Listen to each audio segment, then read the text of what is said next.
नमस्कार। मैं एवी एस्ट्रो की तरफ से सभी श्रोतागणों को हार्दिक प्रणाम करता हूं और उनका अभिनंदन करता हूं। जैसे कि मैंने अपने फर्स्ट वीडियो में आपसे प्रॉमिस किया था कि मैं ऑनलाइन एक कुंडली का विश्लेषण किया करूंगा। आज हम उसी कुंडली की बात करेंगे। केवल एक ही कमेंट आया उस मेरे यूट्यूब चैनल पे नवीन बनियाल जी का।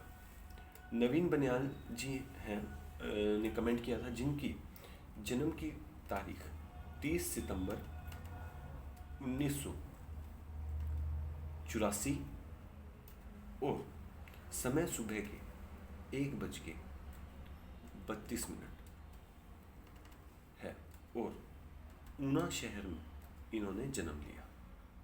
ऊना हिमाचल, नॉट गुजरात। और अगर मैं इनकी कुंडली की बात करूं तो इनकी कैंसर लगन की असेंडेंट की कुंडली आती है, यानी कर्क लगन है। और लगन का मालिक चंद्रमा। चंद्रमा वृश्चिक में हमेशा नीच का होता है और वो नीच का ही होके बैठा हुआ है। इसका मतलब इनका मन तो अशांत रहता ही होगा, क्योंकि लगन का मालिक नीच का हो गया और केतु के साथ दृष्ट है। इन्होंने ज्येष्ठा नक्षत्र में इन्होंने जन्म लिया है और ज्येष्ठा नक्षत्र का मालिक बुध है, यानी इनकी बुद्धि तेज है। और बुद्धि का जो बुध है ये कन्या राशि में अपनी ही राशि का होकर के बैठा हुआ है। और शुक्र और शनि दोनों एक साथ चौथे हाउस में और तुला राशि के बैठे हुए हैं। और इनका गुरु और मंगल छठे हाउस में और गुरु अपनी ही राशि का बैठा हुआ है। और राहु इनका 11वीं राशि में बैठा हुआ है, 11वें हाउस में बैठा हुआ, सॉरी। और टॉरस का है। देखिए, इनके मेनली 4 सवाल थे। सबसे पहले इनका मार्केट में पैसा अटका हुआ है, उसके बारे में हम बाद में बात करेंगे। दूसरा है इन्होंने फैसले गलत लिए, वो तो मैं भी मानता हूँ। देखिए, इनसे जब मेरी बात हुई तो ये किसी कंप्यूटर की फील्ड के मुझे बनने लगे कि ये किसी कंप्यूटर की फील्ड में काम कर रहे होंगे। और इनका बुध जो कंप्यूटर का मालिक होता है, जो सॉफ्टवेयर का मालिक होता है, अपनी राशि का बैठा हुआ है। और बुध जो है अपनी राशि में बैठने की वजह से इनसे काफ़ी अच्छा काम कंप्यूटर का करवा सकता था, लेकिन इन्होंने अपना बिजनेस चुना, राइट।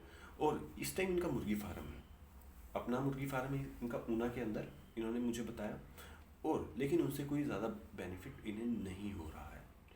देखिए, इन्होंने बिल्कुल ठीक कहा है कि इन्हें ज़्यादा बेनिफिट नहीं हुआ है। देखिए, जो अपना बिजनेस है वो हम सप्तम हाउस से देखते हैं और नौकरी हम दशम से देखते हैं हमेशा, ठीक है। देखिए, राहु को 5वीं, 7वीं और 9वीं दृष्टि प्रदान की गई है। राहु ने यहाँ से बैठ के पहला, दूसरा, तीसरा, चौथा, पांचवा, छठा, सातवां, यहाँ पे और यहाँ पे तीनों पे देखा और पीड़ित कर दिया। लेकिन बहुत कम लोग जानते हैं कि राहु जिसकी राशि में बैठता है उसके राशिपति को और उसकी दूसरी राशि को भी पीड़ित करता है। अब इनकी जो है यहाँ पे बैठ के यहाँ पे भी पीड़ित किया इनको। और इस वजह से ना तो इनसे धन संचय हो रहा है और ना ही इनका बिजनेस ठीक से चल रहा है, क्योंकि इन्हें इस टाइम शुक्र की महादशा लगी हुई है। अब ये कह रहे हैं कि इनका बैलेंस 0 है, रहेगा, इसमें मुझे कोई डाउट ही नहीं है।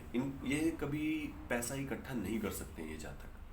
ये जातक कभी भी पैसा इकट्ठा नहीं कर सकते हैं। लेकिन अगर ये अपनी वाइफ के नाम पे या अपनी मम्मी के नाम पे, अपने बच्चों के नाम पे नहीं, वाइफ या मम्मी के नाम पे बिजनेस करें तो वो ज़्यादा चल सकता है। लेकिन उसके लिए भी 2 शर्तें हैं। इन्हें पहले राहु का उपाय करना पड़ेगा और दूसरा शुक्र का भी उपाय करना पड़ेगा। शुक्र के लिए माँ दुर्गा की पूजा कीजिए और राहु के लिए जौ का आटे की गोलियां बना करके पानी में डालिए। और अगर दुर्गा माँ की रोज पूजा नहीं कर सकते तो ये ओपल या फिर हीरा डाल सकते हैं। अब मार्केट में पैसा कब तक निकलेगा? अब देखिए, कोई भी ज्योतिषी है या एस्ट्रोलॉजर है आबरा कडाबरा नहीं कर सकता है, टाइम लगेगा इसमें। उसके लिए हमें दशा में जाना पड़ेगा। देखिए, इस टाइम इन्हें शुक्र की महादशा लगी हुई है और शुक्र के अंदर इस टाइम इनका अंतर चल रहा है अंतर चल रहा है इस टाइम शनि का। और शनि के बाद इनका अंतर शनि के अंदर इस टाइम इन्हें चला हुआ है बुध। बुध इनके पैसा निकाल के नहीं दे सकता। फिर उसके बाद केतु आएगा, केतु भी नहीं निकाल सकता। उसके बाद इनका शुक्र आएगा, वो उनका पैसा निकलवा सकता है। लेकिन शर्त वही कि नवीन बनियाल जी को ये 2 उपाय करने पड़ेंगे, तभी हो सकता है, अदरवाइज नहीं होगा। ये मेरी गारंटी है। आएगा लेकिन थोड़ा आएगा अगर ये उपाय नहीं करते हैं तो। ठीक है। और नवीन बनियाल जी के लिए मैं भी प्रार्थना करूंगा कि नवीन बनियाल जी का जो धन मार्केट में या बाज़ार में अटका हुआ है वो जल्दी निकले।